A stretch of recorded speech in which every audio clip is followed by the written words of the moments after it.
Hey guys, so today I'm here with the Teraflex 1.5 inch spacer lift kit fitting all 2018 and newer 4-door JL Wranglers. So there are a number of different benefits that come with lifting your Wrangler, including performance as well as aesthetics, and a spacer lift is a very easy and affordable way to gain some of those key benefits as well as getting a little bit of height added to your Wrangler. So this option by Teraflex is going to come with a 2-inch spacer in the front and a 1.5 inch spacer in the rear, and that's going to create some more space inside the wheel well, giving you better suspension up travel and better performance on some lighter trails. And then you also are getting an aggressive stance and leveling out that rake in the hood that comes from the factory. And this is going to be perfect for the daily driver just looking to get a little bit of extra height, but also for somebody who's looking to gain a little bit of performance on some of those lighter trails. Now this is even perfect for the Jeep owner who has some heavy gear or some heavy armor in their Wrangler and it's weighing it down and they're looking just to level it out overall at a very affordable price. So as far as tires go, this Jeep came in with the Rubicon 33s, and that's exactly what this lift kit is going to allow. So this kit is going to be rated for a 33-inch tire for the Sport, the Sahara, and even the Rubicon, and it's going to fill out the wheel well very nicely while still giving you room for up travel for those lighter trails and creating an overall aggressive stance. Now, as far as 35-inch tires go, for you Rubicon owners, you will be able to fit those since your fender does sit a little higher. However, Teraflex does recommend that you have a 2-inch bump stop in the front and the rear to accommodate for that extra height. Now, as far as 37s go, guys, this is just a 1.5-inch spacer lift. 37s are not going to be able to fit on here comfortably. You may be able to get them physically on your Wrangler, but you're not going to have a lot of room, and you most likely will have a lot of rubbing, especially with the factory front bumper. Now, like I mentioned before, this is going to be a very affordable option at roughly $160, making this one of your most affordable options on the page for a spacer lift. Now, lift kit prices usually go off of what is included in the kit. Usually kits with more components are a little bit more expensive, and then vice versa. And since this is a pretty basic spacer lift, that is why this is going to be so cost effective. So there are other less expensive options for spacer lifts on the site. However, this is going to offer you a little bit more of a benefit in comparison to some of those other choices that will usually only come with just a spacer for the front, just to level out that rake and not give you an overall lift for the front and the back like this one does, or it's overall just going to be a smaller lift rather than a 1.5 inch. It may be a 1 inch or even a 1/2 inch just to level out that rake. Now, what I would have liked to see out of this lift kit is a pair of shock adapters just to accommodate for that extra height, just so we can get full shock travel. However, this does work with the factory shocks. Now, if you were looking for a kit that does include those, like I mentioned before, since that's an extra component that you're adding to the kit, it will be a little bit more expensive. So overall, I do really think that this is a great kit. It's good for the price, and Teraflex is a very reputable name. They make high quality products, and I can definitely tell that this is going to last a very long time and offer you those key benefits that you may be looking for. Install is going to be a 2 out of 3 wrenches on the difficulty meter. This is going to take some basic hand tools and about 2 to 3 hours worth of your time. So speaking of the install, let's jump into that now. The tools that I used for my install were a pair of safety glasses, a dead blow, a pair of vice grips, a small pry bar, cutoff wheel, a 13mm, 15mm, 18mm, 21mm, and 22mm deep socket, 21 and an 18mm shallow socket, 17mm and an 18mm open-ended wrench, a 1/2 inch drive hand ratchet, a 5-inch extension, a pneumatic impact, and an electric drive impact. So the first thing you want to do is get your Jeep up in the air, whether it's on a lift or on a jack and jack stand. Then you're going to go ahead and take off the tires. You are going to need a 22mm deep socket in order to get the lug nuts off. And then what we're going to do next is support our front axle. So I have 2 pull jacks here.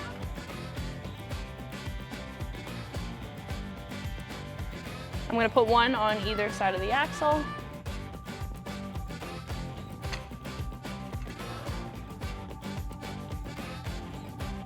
So after our axle is supported, our next step is going to be to remove the bottom bolts on our sway bar end links. I'm going to be using an 18mm deep socket and an 18mm wrench to remove that bottom bolt.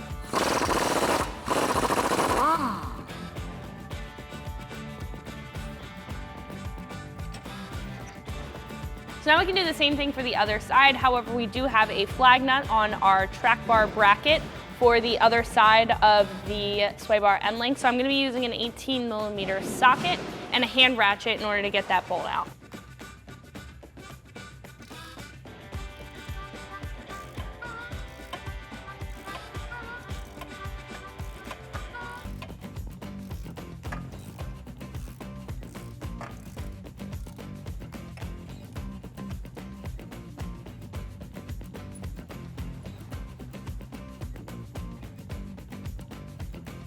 So now we can remove our axle side track bar bolt with a 21mm socket. I'm going to be using a deep socket just to clear our tie rod here, and I would recommend to crack it free with a breaker bar.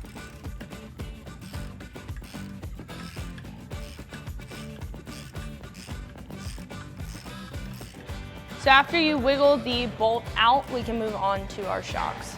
Then we can go ahead and remove our lower shock bolts. I'm going to be using an 18mm wrench and an 18mm socket.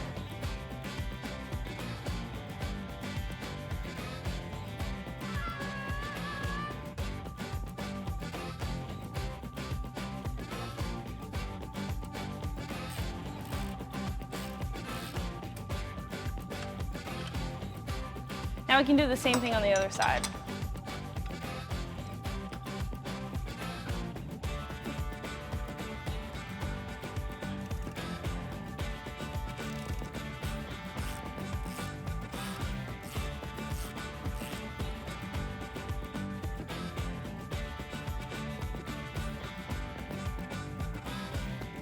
So what we're going to do at this point is start to lower our axle, but you do want to keep an eye on your brake lines. We are going to eventually pull off the brake line bracket that is on the lower control arm, but first we're just going to start to lower our axle down.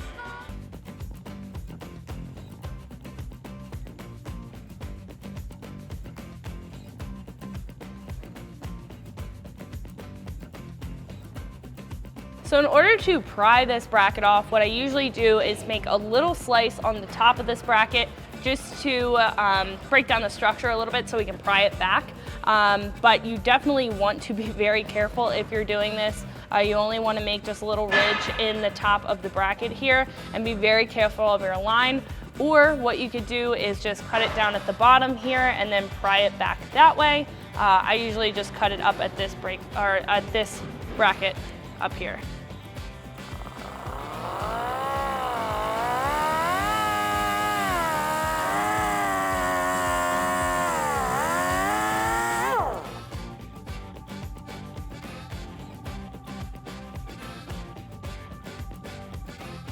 Wiggle that out, and then we can take a 15mm socket and remove the full bracket. We can do the same thing on the other side.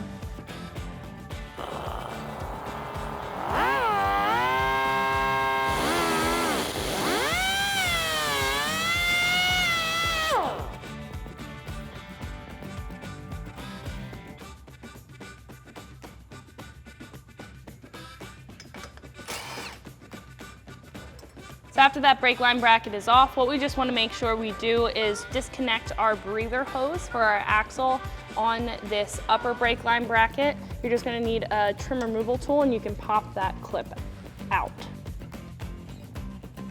That's going to give it a little bit more slack so we can lower down our axle.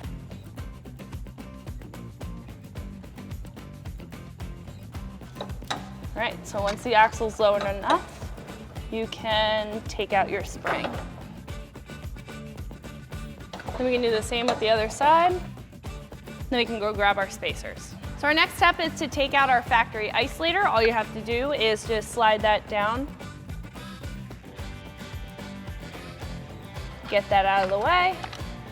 And then what we can do is take our new spacer. This is going to be the 2-inch spacer. That's going to be for the front. We're going to find the notches underneath here, put our isolator down at the bottom here, and then we can insert this up at the top and make sure that the 2 pins on the spacer line up with the holes on either side.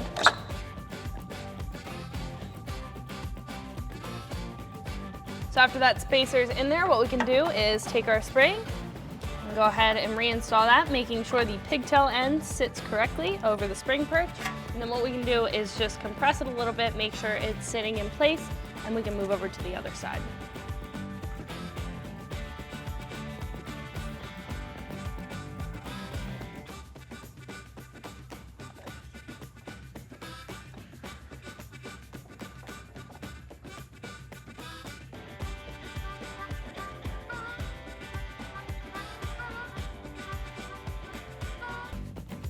So what we can do now is raise up our axle so we can reconnect our shocks as well as our sway bar end length. You want to make sure that that pigtail is sitting in the slot on your spring perch, as well as the spacer. Go ahead and start evenly raising this.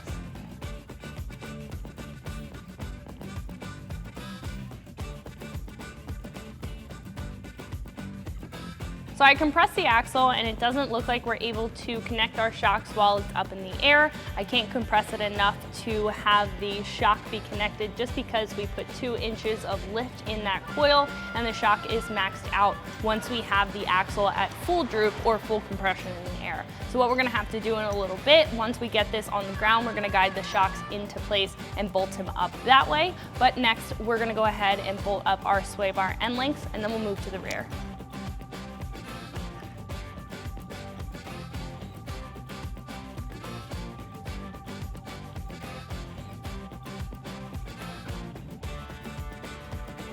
So once that flag nut's on there, we can tighten that down with a 18mm socket.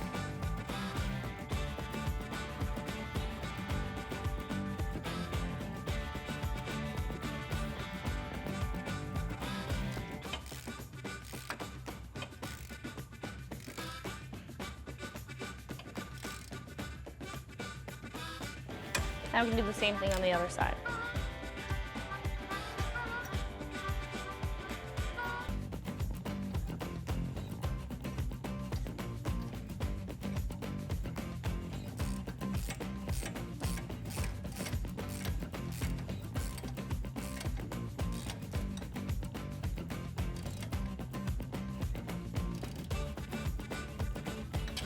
So because we're gonna have to reconnect our front track bar as well as our shocks when the Jeep is on its own weight on the ground, what we're gonna do next is take our pull jacks and head on back to our rear axle and get started on our rear installation.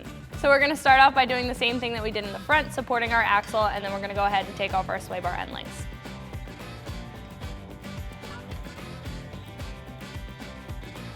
So just like the front, we're gonna be using an 18mm socket and an 18mm wrench.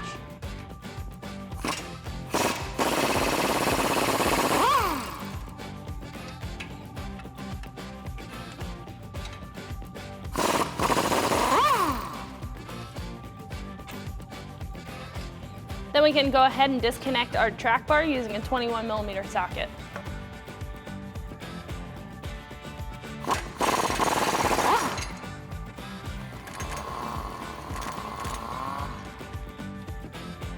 Make sure you grab that flag nut.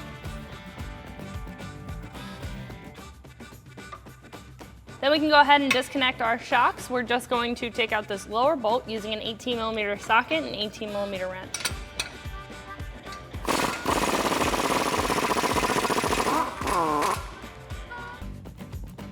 You may have to compress the axle just a little bit so you can pull down on the shock.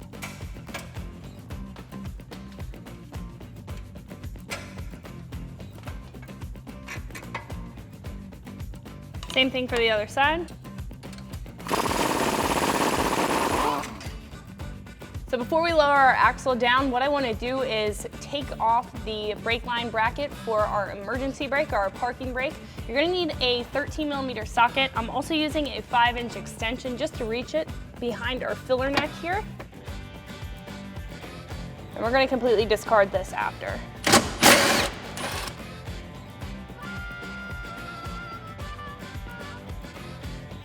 That'll give us a little bit of slack so we can lower our axle. So what we can do now is start to lower our axle and also keep an eye on all of our brake lines, make sure we're not maxing them out, but we should be good.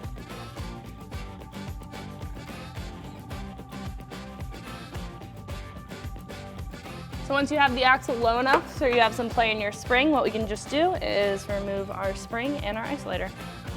We can do the same thing for the other side. You may have a little bit of an issue pulling it out from the front just because of the track bar bracket. So if you want to pull it out the other way, maybe a little bit easier. Just also make sure that that isolator is also out. So what we're going to do now is bolt our spacer into place. So unlike the front where we sandwiched it in between our isolator and the spring perch, we do need to bolt this into our spring perch. So you are provided a bolt, a flat washer, and a flange nut, as well as a split washer that's going to go on top of our spring perch. So we need to go position this into place, and then we'll bolt it in place. So put the split washer at the top, then you're gonna put the bolt through the split washer. Then we're gonna line up our spacer with that hole, making sure that it sits flush up against our spring perch. Then what we can do is grab our flange nut, start to thread that on. So the spacer's not sitting in the correct spot just yet, but I do want to get this a little bit tightened up so we can get it in the correct spot. So what I'm gonna do is use a 17mm wrench up top to keep the bolt head still. And I'm gonna use a 15mm socket, a deep socket, to tighten that up.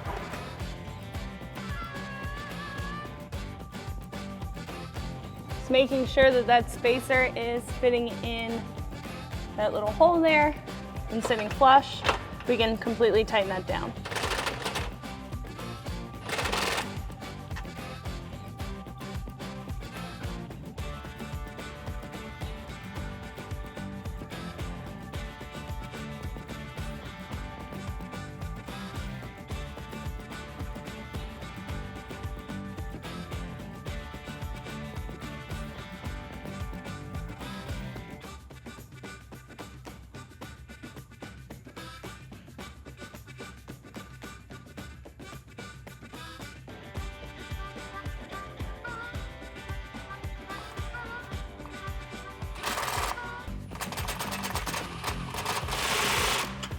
So what we can do now is take our isolator, making sure that that knob is in the hole in our spacer.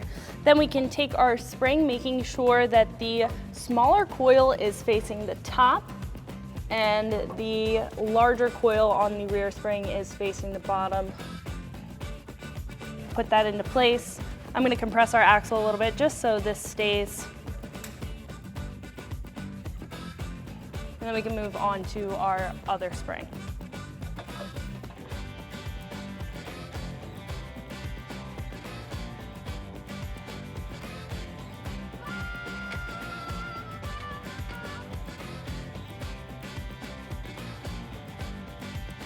What we can just start to do at this point is start compressing our axle into place.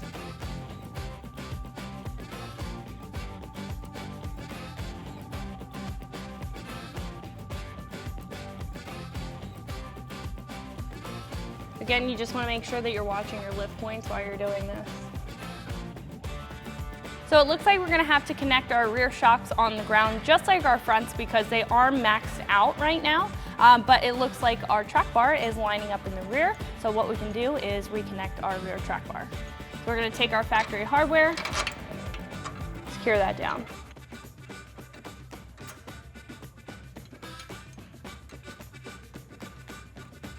So once we have our flag nut on, what we can do is take our 21mm socket and tighten that back up. All right, now we can attach our sway bar end links. So I'm starting on the driver's side. We're gonna attach our sway bar end links with our factory hardware and then tighten them down with that 18mm socket and 18mm wrench.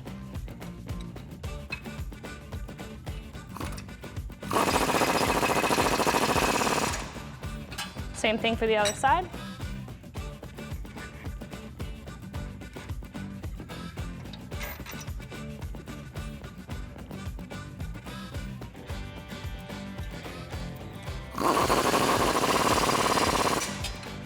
So for our last two steps, we need the Jeep down on its own weight. So what I'm gonna do is throw the tires back on and then we can reconnect all of our shocks as well as our front track bar.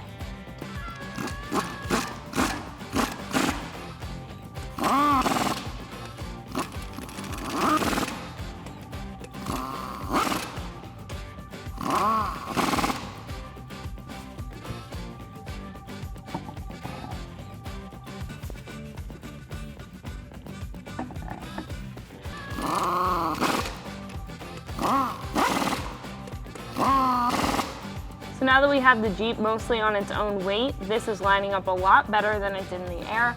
So what we can do if it's still not lining up all the way is just pull it down a little bit so we can get that bolt in. Making sure that the nut side of the bolt is facing inward away from that tire, and then we can secure it down. Then we can tighten that back up with an 18mm socket and our 18mm wrench.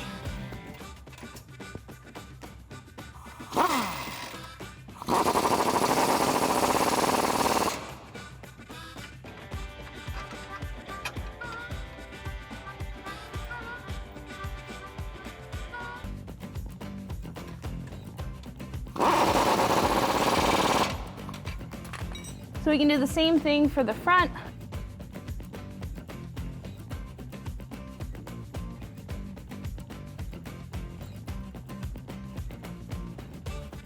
Then we can tighten those back up with the same 18mm socket and wrench we used in the rear.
So now we're going to reattach our front track bar. I would recommend to have somebody in the driver's seat. You do need the Jeep on its own weight, and you can turn the wheel back and forth to align the track bar with the track bar bracket on the axle.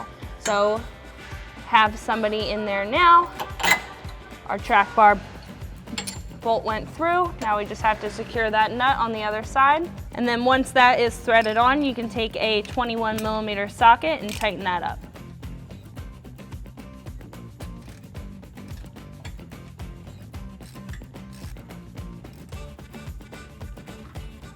That's going to wrap it up for my review and install. Make sure you like and subscribe, and for more videos and products like this, keep it right here at ExtremeTerrain.com.